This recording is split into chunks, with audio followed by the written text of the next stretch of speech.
August and September 1914, the German military plowed its way through Belgium. Of course, the point being not to take over Belgium, but to knock out France. The easiest way to do that was through Belgium. This was seen as the most effective and the most rapid way to accomplish that task. Knock out France on one side, then spirit German troops quickly to the eastern side, to the eastern front, to fight against the Russians. That was the plan, and that was the point. And poor neutral Belgium found itself sort of stuck in the middle of all this. Now, this is, of course, the beginning of World War I, the Great War, the war to end all wars. And right from the beginning, right from that invasion of Belgium, stories begin percolating in the West, in France and in Britain in particular, and then in the United States later, of German atrocities in Belgium. Really heinous atrocities, terrible stories. And the narrative of the war, the whole narrative of the war, at least for the Allies, begins to crystallize early on. And in that narrative, on one side you have, the Huns, the Germans, uncivilized, militaristic, bloodthirsty, rapacious, sexually perverted. And on the other side, you have the defenders of civilization, innocent defenders of freedom, justice, and civilization against the Germans who are literally destroying civilization. But history tends to be more complicated than official narratives or comic book stories or war propaganda posters. It's more complicated than that. So, for example, here, the news filtering out of Belgium, allegedly, was actually laced with quite a bit of fabrication and definitely exaggeration, and there's no question about it. On the other hand, the Germans absolutely did commit, atrocities here, or at least, very violent acts against often unarmed civilians. I mean, there's no question about that either. So let's dive into it. Let's try and figure out what really happened here and why this might be important today. First, let's put the invasion of Belgium itself in a little bit of context. Germany is dealing with a situation that the other great powers aren't dealing with. Germany is hemmed in on almost all sides by potentially hostile neighbors. In particular, if you got France and Russia allied to each other to the east and to the west, and they don't like Germany. You've also got Great Britain, equally unfriendly, able to threaten Germany's coastline, entire northern coastline there. So this is a big problem, and in a great power conflict, Germany faces a potentially existential threat. This could be a matter of survival in such a situation. So the only way to survive, the thinking goes, is to take out one of those fronts. Take out that Western front, so you're fighting a one-front war, or maybe at worst, a 1.5 front war. Okay? That's the goal.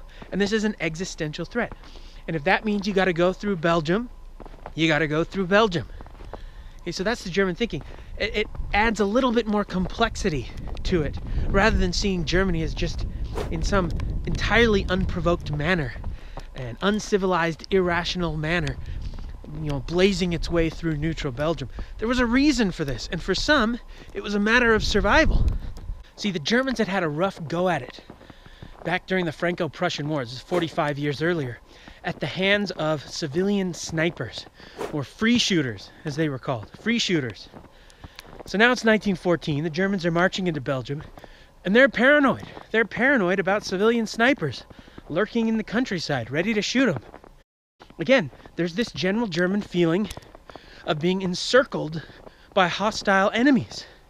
Hostile enemies who are willing to use tactics that are, not acceptable according to recently accepted standards of just war making, international standards that all the various states have been discussing and talking about and agreeing to.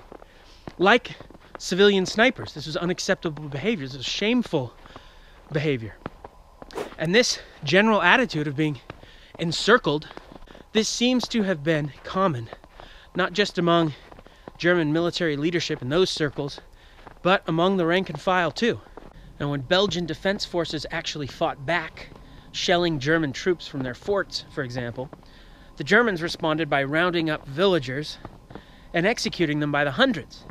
And most of those executed were men of military age accused of being free shooters, accused of being civilian snipers. The worst of these mass killings, claimed something like 700 Belgian civilian lives, and there were several other mass killings that claimed several hundred lives as well. All told, we're talking about 5,500 Belgian civilians killed by the German invasion.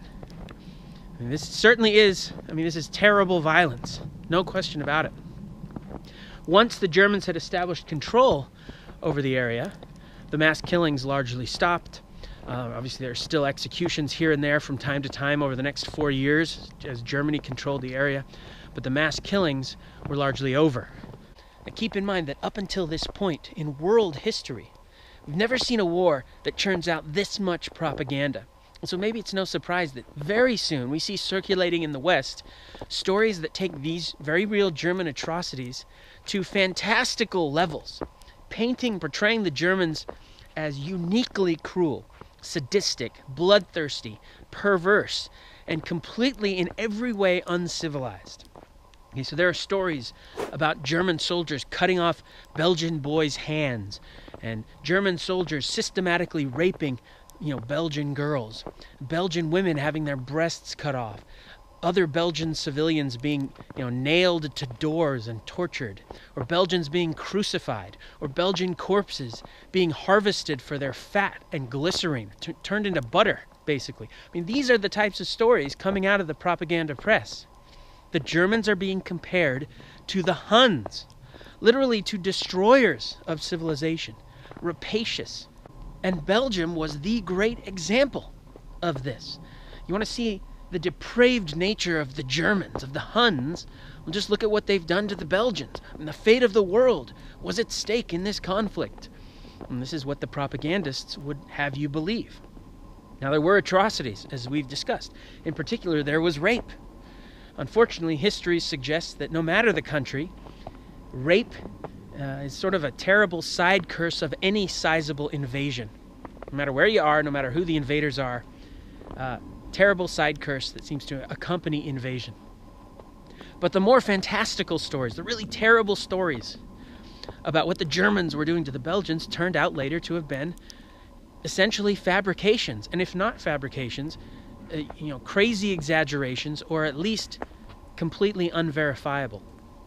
In particular, the story, and this may have been the most common one, the most commonly heard, the story of the Belgian boys' hands getting cut off by the German soldiers, was not inspired by Germans cutting off Belgian boys' hands, but was probably inspired by Belgians cutting off the hands of their Congolese slave workers in the Belgian Congo. And as bad as Germany's treatment of the Belgians was, it's a little strange to hear criticism and justification for the terrible war that was then waged from the other great powers, from states like Britain or France or Russia or the United States or elsewhere, to use this to moralize the way that they did. It's a tad hypocritical given their recent history. So you look at Britain. Just a few years before the invasion of Belgium by the Germans, the British had set up concentration camps in South Africa and had killed within the camps, or at least there were deaths in the camps, numbering 30,000. These are Boer women and children. 30,000 Boer women and children.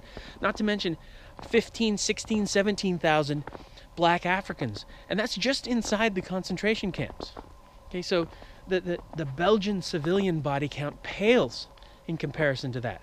France killed almost 1 million Algerians in their takeover of that country 3/4 of a century before the invasion of Belgium, and much more recently had been happy to kill over 10,000 Chinese and Vietnamese and others in their conquest of Indochina.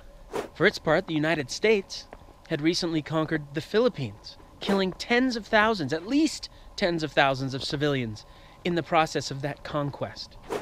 The Belgians, or at least King Leopold, controlled the Congo, and Belgian rule in the Congo was accompanied by slavery, by torture, by execution, and by severe depopulation to the tune of millions of people.